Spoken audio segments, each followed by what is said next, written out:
ರಾಜಕೀಯ ನಾಯಕ ವಿಧಿವಶರಾಗಿದ್ದಾರೆ. ಅವ್ರನ್ನ ನೋಡೋದಕ್ಕೆ ಕೊನೆಯದಾಗಿ ಕಣ್ತುಂಬಿಕೊಳ್ಳೋದಕ್ಕೆ ನಮ್ಮ ಫಿಲ್ಮ್ ಚೇಂಬರ್ನ ಅಧ್ಯಕ್ಷರಾದಂತಹ ನಮ್ಮ ಸುರೇಶ್ ಅವರು ಆಗಮಿಸಿದ್ದಾರೆ. ಅವ್ರನ್ನ ಮಾತನಾಡಿಸ್ತಾ ಸರ್, ರಾಜಕೀಯ ಧೀಮಂತ ನಾಯಕ ಒಂದಿಷ್ಟು ಮಹತ್ವ ಕಾರ್ಯಗಳನ್ನು ಮಾಡಿದ್ದಾರೆ. ಅವರು ಅದೆರಡು ಮಾತಿಲ್ಲ. ಅವರು ಕೊಟ್ಟಿರುವಂಥ ಕೊಡುಗೆ, ಮಾಡಿರುವಂಥ ಕೆಲಸ, ಪ್ರಾಮಾಣಿಕತೆ, ಶ್ರದ್ಧೆ, ಆಮೇಲೆ ಬಡವರ ಬಗ್ಗೆ ಕಾಳಜಿ, ಅವ್ರು ಕೊಟ್ಟಿರುವಂಥ ಕೊಡುಗೆ ಯಾವತ್ತೂ ಯಾವಾಗಲೂ ನಮ್ಮ ಕನ್ನಡಿಗರು ಕರ್ನಾಟಕನ ಮರೆಯೋಕ್ಕೆ ಆಗಲ್ಲ. ಮುಖ್ಯವಾಗಿ ಅವರು ಒಂದು ಆದರ್ಶರಾಗಿದ್ದಾರೆ. Very professional, systematic, well qualified, well dignified, diplomatic ಹೇಳಿದ ಅರ್ಥ. ಅವರು ಯಾವುದನ್ನು ಅವರು ಯಾವುದೇ ವಿಚಾರಗಳನ್ನು ಗಂಭೀರ ಯಾವುದೇ ವಿಚಲಿತರಾಗದೆ ಶಾಂತ ರೀತಿಯ ಡಿಸಿಷನ್ ತಗೊಳ್ಳುವಂಥ ಮುಖ್ಯಮಂತ್ರಿ, ಅಪೂರ್ವದ ಮುಖ್ಯಮಂತ್ರಿ ಯಾರಾಗಿ ಎಸ್ ಎಂ ಕೃಷ್ಣ ಅವರು.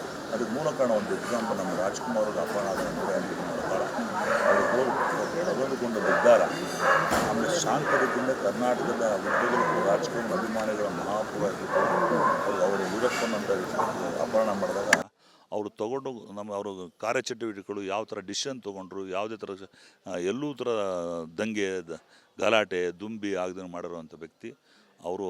ಯಾವಾಗ ಕಿಡ್ನಪ್ ಆಗಿದಾಗ ಹಿಡಿದು ಕರ್ಕೊಂಬರೋ ತನಕ ಜವಾಬ್ದಾರಿ ಇದ್ದಿಂದ ಪ್ರತಿದಿನ ಪ್ರತಿ ಹಂತಗಳಲ್ಲೂ ಪ್ರತಿ ಕ್ಷಣಗಳಲ್ಲೂ ಜನ ಕಾತುರಿಂದ ಅವ್ರು ನಿರ್ಧಾರ ಕಾಯ್ತಾಯಿದ್ರು. ಯಾವುದೇ ನಿರ್ಧಾರಗಳನ್ನ ತೊಗೊಳ್ಬೇಕಾದ್ರೆ ಭಾಳ ಡಿಸ್ಕಸ್ ಮಾಡಿ. ಸಾರಾ ಗೋವಿಂದರು ಇದ್ದರು, ಡಾಕ್ಟರ್ ರಾಜ್ಕುಮಾರ್ ಫ್ಯಾಮಿಲಿ ಇದ್ದರು, ಶಿವರಾಜ್ ಕುಮಾರ್ ಇದ್ದರು, ಪುನೀತ್ ಇದ್ದರು, ನಮ್ಮ ರಾಘವೇಂದ್ರ ರಾಜ್ಕುಮಾರ್ ಆಗಲಿ, ಪಾರ್ವತಮ್ಮದವರು ಅಮ್ಮವರಿದ್ದರು.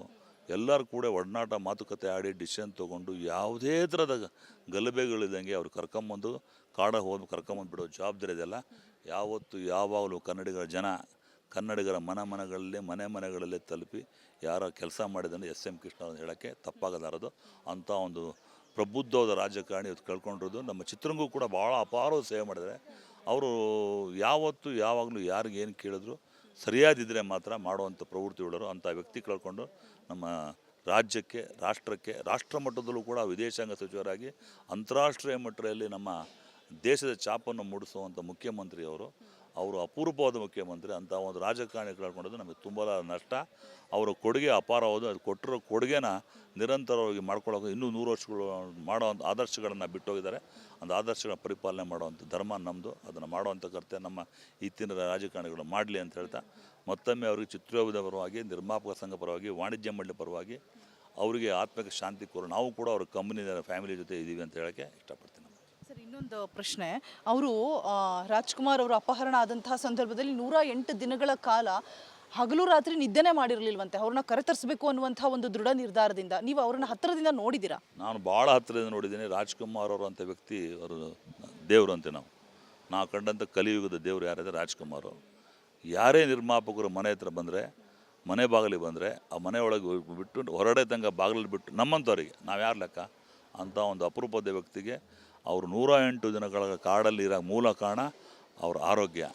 ಅವ್ರು ಮಾಡ್ತಿರೋದು ಯೋಗ ಮಾಡಿ ಅವ್ರ ಮನಸ್ಥೈರ್ಯ, ಅವ್ರಿಗೆ ಒಂದು ಕಾನ್ಫಿಡೆನ್ಸ್, ಸೆಲ್ಫ್ ಕಾನ್ಫಿಡೆನ್ಸ್ ಅನ್ನೋದಿತ್ತಲ್ಲ, ಅದೊಂದೇ ಕಾರಣಕ್ಕೆ ಅವರೊಂದು ಆ ಏಜಲ್ಲೂ ಕೂಡ ಅಷ್ಟು ದಿನಗಳ ಕಾಲ ಸಂಯಮದಿಂದ ಶಾಂತ ರೀತಿಯಿಂದ ವೀರಪ್ಪನ ಜೊತೆನೂ ಕೂಡ ಒಳ್ಳೆಯ ಭಾವನೆ ಹಿಡ್ಕೊಂಡು ನಡುಮಾರನ್ನು ನೆನೆಸ್ಕೋಬೇಕು. ಇವತ್ತು ನಾನು ನಡುಮಾರಣ ವ್ಯಕ್ತಿ. ಅವ್ರ ಜವಾಬ್ದಾರಿ ಜೊತೆ ಸಾರಾ ಗೋವಿಂದವ್ರಿಗೆಲ್ಲ ಅವ್ರು ಕನ್ನಡ ಸಂಘಟನೆ ಅಧ್ಯಕ್ಷರಾಗಿದ್ದರು. ರಾಜ್ಕುಮಾರ್ ಅಭಿಮಾನಿ ಸಂಘ ಅಧ್ಯಕ್ಷರಾಗಿದ್ದರು. ಅವ್ರು ಹೇಳಿದ್ರು ಒಂದು ಮಾತು, ನಮ್ಮ ಜವಾಬ್ದಾರಿ ನಿಮ್ಮ ರಾಜಕುಮಾರನಿಗೆ ನಾವು ಕರ್ಕೊಂಬಂದು ನಿಮ್ಮ ಮನೆ ಬಾಗಿಲು ಬಿಡ್ತೀವಿ ಅಂತ ಹೇಳಿದ್ದು ನೆನೆಸ್ಕೊಳ್ಳೇಬೇಕು. ಅದಕ್ಕೆ ಬೆನ್ನೆಲುಬಾಗಿ ನಿಂತರು ಎಸ್ ಎಂ ಕೃಷ್ಣ ಅವರು. ನಿಜವಾಗ್ಲೂ ಯಾವತ್ತು ಅವರು ಕನ್ನಡಿಗರು ಚಿತ್ರರಂಗ ಇರೋ ತನಕ ಅವ್ರನ್ನ ಯಾವತ್ತೂ ಮರೆಯಲ್ಲ. ಅವರ ನಮ್ಮ ರಾಜ್ಕುಮಾರ್ ಕೊಟ್ಟ ಒಂದು ಕೊಡುಗೆ ಜೀವಂತ ವಾಪಸ್ ಕರ್ಕೊಂಬಂದರು.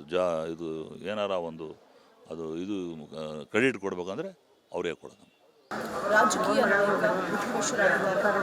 ಅವ್ರನ್ನ ನೋಡೋದಕ್ಕೆ ಕೊನೆಯದಾಗಿ ಕಣ್ತುಂಬಿಕೊಳ್ಳೋದಕ್ಕೆ ನಮ್ಮ ಫಿಲ್ಮ್ ಚೇಂಬರ್ನ ಅಧ್ಯಕ್ಷರಾದಂತಹ ನಮ್ಮ ಸುರೇಶ್ ಅವರು ಆಗಮಿಸಿದ್ದಾರೆ. ಅವ್ರನ್ನ ಮಾತನಾಡಿಸ್ತಾ ಸರ್, ರಾಜಕೀಯ ಧೀಮಂತ ನಾಯಕ ಒಂದಿಷ್ಟು ಮಹತ್ವ ಕಾರ್ಯಗಳನ್ನು ಮಾಡಿದ್ದಾರೆ. ಅವರು ಅದೆರಡು ಮಾತಿಲ್ಲ. ಅವರು ಕೊಟ್ಟಿರುವಂಥ ಕೊಡುಗೆ, ಮಾಡಿರುವಂಥ ಕೆಲಸ, ಪ್ರಾಮಾಣಿಕತೆ, ಶ್ರದ್ಧೆ, ಆಮೇಲೆ ಬಡವರ ಬಗ್ಗೆ ಕಾಳಜಿ, ಅವ್ರು ಕೊಟ್ಟಿರುವಂಥ ಕೊಡುಗೆ ಯಾವತ್ತೂ ಯಾವಾಗಲೂ ನಮ್ಮ ಕನ್ನಡಿಗರು ಕರ್ನಾಟಕನ ಮರೆಯೋಕ್ಕೆ ಆಗಲ್ಲ. ಮುಖ್ಯವಾಗಿ ಅವರು ಒಂದು ಆದರ್ಶರಾಗಿದ್ದಾರೆ. Very professional, systematic, well qualified, well dignified, diplomatic ಹೇಳಿದ ಅರ್ಥ. ಅವರು ಯಾವುದೇ ವಿಚಾರಗಳನ್ನು ಗಂಭೀರ ಯಾವುದೇ ವಿಚಲಿತರಾಗದೆ ಶಾಂತ ರೀತಿಯ ಡಿಸಿಷನ್ ತಗೊಳ್ಳುವಂಥ ಮುಖ್ಯಮಂತ್ರಿ, ಅಪೂರ್ವದ ಮುಖ್ಯಮಂತ್ರಿ ಯಾರಾಗಿ ಎಸ್ ಎಂ ಕೃಷ್ಣ ಅವರು. ಅದಕ್ಕೆ ಮೂಲ ಕಾರಣ ಒಂದು ಎಕ್ಸಾಂಪಲ್ ನಮ್ಮ ರಾಜ್ಕುಮಾರ್ ಅವ್ರಿಗೆ ಅಪಹರಣ ಆದ 108 ದಿನಗಳ ಕಾಲ ಅವರು ತೆಗೆದುಕೊಂಡ ನಿರ್ಧಾರ, ಆಮೇಲೆ ಶಾಂತ ರೀತಿಯಿಂದ ಕರ್ನಾಟಕದ ಉದ್ದಗಲಕ್ಕೂ ರಾಜಕೀಯ ಅಭಿಮಾನಿಗಳ ಮಹಾಪೂರ ಅವರು ವೀರಪ್ಪನಂತ ಅಪಹರಣ ಮಾಡಿದಾಗ ಅವರು ತಗೊಂಡು ಅವರ ಕಾರ್ಯಚಟುವಟಿಕೆಗಳು ಯಾವ ಥರ ಡಿಸಿಷನ್ ತೊಗೊಂಡ್ರು, ಯಾವುದೇ ಥರ ಎಲ್ಲೂ ಥರ ದಂಗೆ ಗಲಾಟೆ ದುಂಬಿ ಆಗದೆ ಮಾಡಿರುವಂಥ ವ್ಯಕ್ತಿ ಅವರು. ಯಾವಾಗ ಕಿಡ್ನಪ್ ಆಗಿದಾಗ ಹಿಡಿದು ಕರ್ಕೊಂಬರೋ ತನಕ ಜವಾಬ್ದಾರಿ ಇದ್ದಿಂದ ಪ್ರತಿದಿನ ಪ್ರತಿ ಹಂತಗಳಲ್ಲೂ ಪ್ರತಿ ಕ್ಷಣಗಳಲ್ಲೂ ಜನ ಕಾತುರಿಂದ ಅವ್ರು ನಿರ್ಧಾರ ಕಾಯ್ತಾಯಿದ್ರು. ಯಾವುದೇ ನಿರ್ಧಾರಗಳನ್ನ ತೊಗೊಳೋಗಾರೆ ಭಾಳ ಡಿಸ್ಕಸ್ ಮಾಡಿ ಸಾರಾಗೋವಿಂದರು ಇದ್ದರು, ಡಾಕ್ಟರ್ ರಾಜ್ಕುಮಾರ್ ಫ್ಯಾಮಿಲಿ ಇದ್ದರು, ಶಿವರಾಜ್ ಕುಮಾರ್ ಇದ್ದರು, ಪುನೀತ್ ಇದ್ದರು, ನಮ್ಮ ರಾಘವೇಂದ್ರ ರಾಜ್ಕುಮಾರ್ ಆಗಲಿ, ಪಾರ್ವತಮ್ಮದವರು ಅಮ್ಮವರಿದ್ದರು. ಎಲ್ಲರೂ ಕೂಡ ಒಡನಾಟ ಮಾತುಕತೆ ಆಡಿ ಡಿಸಿಷನ್ ತೊಗೊಂಡು ಯಾವುದೇ ಥರದ ಗಲಭೆಗಳಿದ್ದಂಗೆ ಅವ್ರು ಕರ್ಕೊಂಬಂದು ಕರ್ಕೊಂಬಂದು ಬಿಡೋ ಜವಾಬ್ದಾರಿ ಇದೆಲ್ಲ ಯಾವತ್ತು ಯಾವಾಗಲೂ ಕನ್ನಡಿಗರ ಮನೆಗಳಲ್ಲೇ ತಲುಪಿ ಯಾರ ಕೆಲಸ ಮಾಡಿದಂದ್ರೆ SM ಕೃಷ್ಣ ಅಂತ ಹೇಳೋಕ್ಕೆ ತಪ್ಪಾಗಲಾರದು. ಅಂಥ ಒಂದು ಪ್ರಬುದ್ಧವಾದ ರಾಜಕಾರಣಿ ಇವತ್ತು ಕಳ್ಕೊಂಡಿರೋದು. ನಮ್ಮ ಚಿತ್ರರಂಗೂ ಕೂಡ ಭಾಳ ಅಪಾರವಾದ ಸೇವೆ ಮಾಡಿದ್ದಾರೆ ಅವರು. ಯಾವತ್ತು ಯಾವಾಗಲೂ ಯಾರಿಗೇನು ಕೇಳಿದ್ರು ಸರಿಯಾದಿದ್ದರೆ ಮಾತ್ರ ಮಾಡುವಂಥ ಪ್ರವೃತ್ತಿ ಉಳ್ಳರು. ಅಂಥ ವ್ಯಕ್ತಿ ಕಳ್ಕೊಂಡು ನಮ್ಮ ರಾಜ್ಯಕ್ಕೆ ರಾಷ್ಟ್ರ ಮಟ್ಟದಲ್ಲೂ ಕೂಡ ವಿದೇಶಾಂಗ ಸಚಿವರಾಗಿ ಅಂತಾರಾಷ್ಟ್ರೀಯ ಮಟ್ಟದಲ್ಲಿ ನಮ್ಮ ದೇಶದ ಛಾಪನ್ನು ಮೂಡಿಸುವಂಥ ಮುಖ್ಯಮಂತ್ರಿ ಅವರು ಅಪೂರ್ವವಾದ ಮುಖ್ಯಮಂತ್ರಿ. ಅಂಥ ಒಂದು ರಾಜಕಾರಣಿ ಕಳ್ಕೊಂಡದ್ದು ನಮಗೆ ತುಂಬ ನಷ್ಟ. ಅವರ ಕೊಡುಗೆ ಅಪಾರವಾದ, ಅದು ಕೊಟ್ಟಿರೋ ಕೊಡುಗೆನ ನಿರಂತರವಾಗಿ ಮಾಡ್ಕೊಳ್ಳೋಕೆ ಇನ್ನೂ 100 ವರ್ಷಗಳು ಮಾಡೋವಂಥ ಆದರ್ಶಗಳನ್ನು ಬಿಟ್ಟೋಗಿದ್ದಾರೆ. ಒಂದು ಆದರ್ಶಗಳ ಪರಿಪಾಲನೆ ಮಾಡುವಂಥ ಧರ್ಮ ನಮ್ಮದು. ಅದನ್ನು ಮಾಡುವಂಥ ಕರ್ತವ್ಯ ನಮ್ಮ ಇತ್ತಿನ ರಾಜಕಾರಣಿಗಳು ಮಾಡಲಿ ಅಂತ ಹೇಳ್ತಾ ಮತ್ತೊಮ್ಮೆ ಅವರಿಗೆ ಚಿತ್ರೋದ್ಯಮದ ಪರವಾಗಿ, ನಿರ್ಮಾಪಕ ಸಂಘ ಪರವಾಗಿ, ವಾಣಿಜ್ಯ ಮಂಡಳಿ ಪರವಾಗಿ ಅವರಿಗೆ ಆತ್ಮಕ್ಕೆ ಶಾಂತಿ ಕೋರ. ನಾವು ಕೂಡ ಅವ್ರ ಕಂಪ್ನಿ ಫ್ಯಾಮಿಲಿ ಜೊತೆ ಇದ್ದೀವಿ ಅಂತ ಹೇಳೋಕ್ಕೆ ಇಷ್ಟಪಡ್ತೀನಿ. ಸರ್, ಇನ್ನೊಂದು ಪ್ರಶ್ನೆ. ಅವರು ರಾಜ್ಕುಮಾರ್ ಅವರು ಅಪಹರಣ ಆದಂತಹ ಸಂದರ್ಭದಲ್ಲಿ 108 ದಿನಗಳ ಕಾಲ ಹಗಲು ರಾತ್ರಿ ನಿದ್ದೆನೇ ಮಾಡಿರಲಿಲ್ವಂತೆ. ಅವ್ರನ್ನ ಕರೆತರಿಸಬೇಕು ಅನ್ನುವಂಥ ಒಂದು ದೃಢ ನಿರ್ಧಾರದಿಂದ ನೀವು ಅವ್ರನ್ನ ಹತ್ತಿರದಿಂದ ನೋಡಿದ್ದೀರಾ? ನಾನು ಭಾಳ ಹತ್ತಿರದಿಂದ ನೋಡಿದ್ದೀನಿ. ರಾಜ್ಕುಮಾರ್ ಅವರು ಅಂಥ ವ್ಯಕ್ತಿ, ಅವರು ದೇವರು ಅಂತೆ. ನಾವು ಕಂಡಂಥ ಕಲಿಯುಗದ ದೇವರು ಯಾರಿದೆ ರಾಜ್ಕುಮಾರ್ ಅವರು. ಯಾರೇ ನಿರ್ಮಾಪಕರು ಮನೆ ಹತ್ರ ಬಂದರೆ, ಮನೆ ಬಾಗಿಲಿಗೆ ಬಂದರೆ ಆ ಮನೆಯೊಳಗೆ ಬಿಟ್ಟು ಹೊರಗಡೆ ತನಕ ಬಾಗಿಲಲ್ಲಿ ಬಿಟ್ಟು ನಮ್ಮಂಥವ್ರಿಗೆ ನಾವು ಯಾರು ಲೆಕ್ಕ?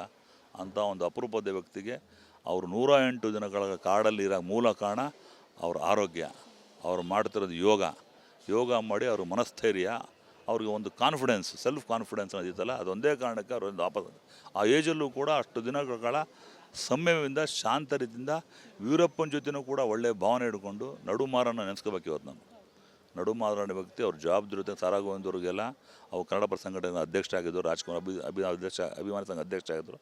ಅವ್ರು ಹೇಳಿದ್ರು ಒಂದು ಮಾತು, ನಮ್ಮ ಜವಾಬ್ದಾರಿ ನಿಮ್ಮ ರಾಜಕುಮಾರನಿಗೆ ನಾವು ಕರ್ಕೊಂಬಂದು ನಿಮ್ಮ ಮನೆ ಬಾಗಿಲು ಬಿಡ್ತೀವಿ ಅಂತ ಹೇಳಿದ್ದು ನೆನೆಸ್ಕೊಳ್ಳೇಬೇಕು. ಅದಕ್ಕೆ ಬೆನ್ನೆಲುಬಾಗಿ ನಿಂತರು SM ಕೃಷ್ಣ ಅವರು.